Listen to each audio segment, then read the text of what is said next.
قربانی کی وجوب، قربانی کے واجب ہونا، قربانی کے ضروری ہونے کی شرطیں 4 چیزیں ہیں۔ نمبر 1 بندہ مسلمان ہو، نمبر 2 آزاد ہو، غلام نہ ہو، نمبر 3 صاحب نصاب ہو، میں نصاب بتاتا ہوں آگے، نمبر 4 وہ مقیم ہو، مسافر نہ ہو۔ مسافر پر قربانی نہیں آتی، جو حالت سفر میں ہے نا اس پہ قربانی نہیں آتی۔ اب جو پہلی بات، مسلمان، ظاہری بات ہے مسلمان ہی کرے گا، غیر مسلم کہاں قربانی کرتے ہیں۔ آزاد کا معنی، یہ جو پرانے زمانے میں کوئی کسی کا غلام ہوتا تھا، غلامی کی زندگی، کیونکہ لأن العبد لا یملک شیئا، غلام کی بھی کوئی مالیت ہوتی ہے، اسی لیے اس پر کوئی تو اصل کیا تھا، وہ آزاد ہو۔ تیسرے نمبر پہ صاحب نصاب ہو۔ صاحب نصاب کا کیا معنی؟ حضور پاک علیہ الصلوۃ والسلام کے دور میں توجہ رکھنا، جس کے پاس 200 درہم ہوتے یا 20 دینار ہوتے اس پر قربانی آ جاتی تھی۔ دینار اس زمانے میں چاندی کے ہوتے تھے، یہ کویتی دینار کاغذ کی طرح نہیں ہوتے تھے، اور درہم یہ دبئی کے کاغذ والے نہیں ہوتے تھے، بلکہ درہم چاندی کے ہوتے تھے، دینار سونے کے ہوتے تھے ساری۔ تو جس کے پاس 20 دینار ہوتے یا جس کے پاس 200 درہم ہوتے، قربانی آ جاتی۔ اب ہم نے ان کو تولا ہے، 20 دینار کو تولیں تو 7.5 تولے سونا بنتا ہے، اور 200 درہم کو تولیں تو 52.5 تولہ چاندی بنتی ہے۔ یہ جو لوگ کہتے ہیں نا آپ مولویوں نے 7.5 اور 52.5 تولے کہاں سے لیے ہیں، حدیث میں تو 7.5 52 کا لفظ نہیں ہے۔ اتنی بات تو ان کی ٹھیک ہے کہ حدیث میں 7.5 تولہ اور 52.5 تولہ کا لفظ نہیں ہے، لیکن جو حدیث پاک کا لفظ ہے نا وہ وزن میں برابر بنتا ہے، وزن میں برابر ہے۔ کیا وہ 200 درہم ہوتے تھے، اب 52.5 تولہ چاندی اس کے برابر ہے۔ وہاں 200 دینار ہوتے تھے، 7.5 تولہ سونا۔ کسی کے پاس صرف سونا ہے، کوئی چاندی کوئی مال نہیں ہے، تو جب تک سونا 7.5 تولہ نہیں ہوگا قربانی نہیں آئے گی۔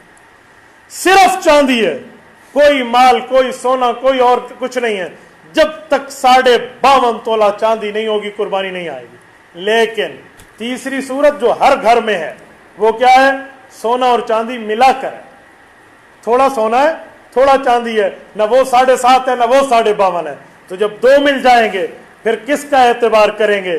پھر ہم جب 2 نصاب مل جائیں گے ہم چاندی کا اعتبار کریں گے۔ اگر سونا چاندی ملا کر 52.5 تولے چاندی کی قیمت کے برابر، جو آج کے دور کا 80,000 سم تھنگ ہے، اس تک پہنچ گیا، اس پر قربانی واجب ہو گئی اگر دونوں ملا کر۔ اور اگر سونا چاندی نہیں ہے، مال ہے، تو مال کو دیکھا جائے گا کتنا مال ہے اور کتنا اس پہ قرض ہے۔ مثلاً ایک آدمی کے پاس 1,00,000 روپے ہے اور اس پر قرض 50,000 ہے، تو پیچھے بچا 50، 80,000 چاندی کا نصاب نہیں بنتا، اب اس پہ قربانی نہیں ہے۔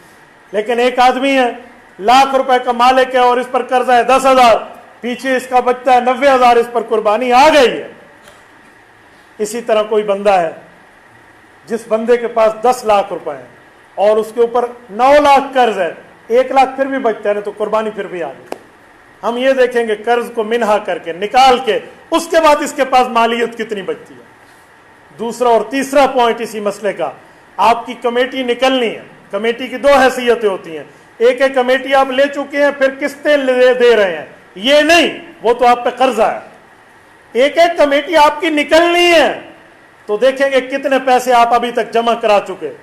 10,000 آپ ہر مہینے دیتے ہیں، 1,20,000 کی کمیٹی ہے اور آپ 70,000 دے چکے ہو، 7 قسطیں، اور آپ کے پاس بھی 50,000 ہے، 70 اور 50 مل کے 1,00,000 سے اوپر گئے، قربانی آ گئی آپ پر۔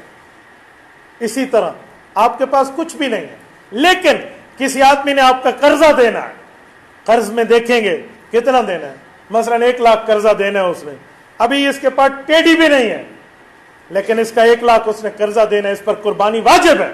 یہ کسی سے قرض پکڑے یا کچھ بھی کرے قربانی کرے گا۔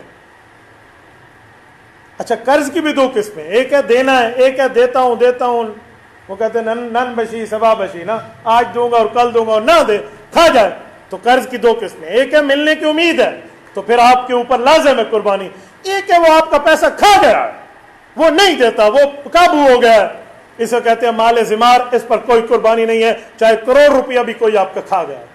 جیسے مزاربت والے، ہم مظلوموں کے پیسے کھا گئے ہیں، ہمارے مجمع میں بھی کئی بیٹھے ہوئے ہیں، مزاربت والے ان کے پیسے کھا گئے ہیں، 2-2 لاکھ 4-4 لاکھ 5-5 لاکھ ہے، اب وہ دیتے بھی نہیں ہیں، ان کو امید ہی نہیں ہے کہ ملنا ہے نہیں ملنا، تو میں نے کہا بابا یہ مال ذمار ہے، ہمیں تو اس کی امید ہی نہیں ہے، لہذا کیا ہم نے اس کا لینا دینا؟ تو ایسا اگر معاملہ ہے تو پھر آپ پہ قربانی نہیں آئے گی۔ ذبح کون کرے؟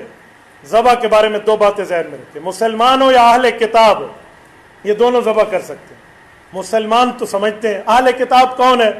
جو 100% تورات پر ایمان رکھتا ہو اور 100% انجیل پر ایمان رکھتا ہو۔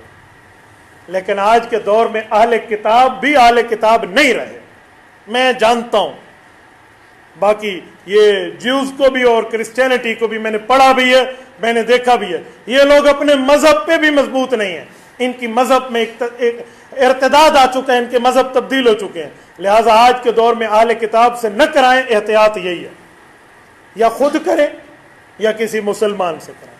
تبارك الذي نزل الفرقان على عبده ليكون للعالمين نذيرا